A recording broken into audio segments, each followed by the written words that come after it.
Hey everyone, in this video I'm going to show you a step-by-step tutorial on how to add environment variable in Vercel. If your Vercel app needs things like API keys, database URLs, or secret tokens, you shouldn't place them directly in your code. Instead, you can store them securely using environment variables. First, open your browser and go to the Vercel dashboard. Once you're logged in, you'll see a list of all your deployed projects. Go to the project where you want to add the environment variable and click on the 3 dots on the side to it. Then click on Settings. This section allows you to configure everything related to your deployment, including domains, build settings, and environment variables.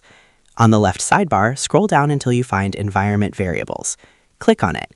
This page lets you create and manage variables that your application can access securely during development, preview deployments, or production. Now click the Add button. You'll see a form with a few fields to fill in. First is Key.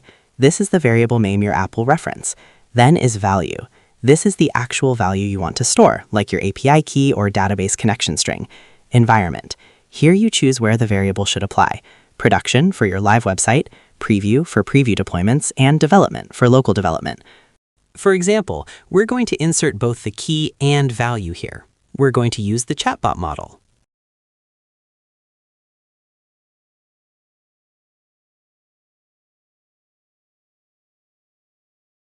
Once you're done, click on Save. Then, once the environment variable is saved, your app needs to redeploy to start using it. After redeploying, your project will now have access to the new environment variable. Also, you can import environment variables from your system files, so that's a plus as well. And that's how you add environment variables in Vercel. It's a simple but important step when working with APIs, databases, or any service that requires secure credentials. So that's how you do it. I hope you guys liked this video. Subscribe for more, like for more, and share for more.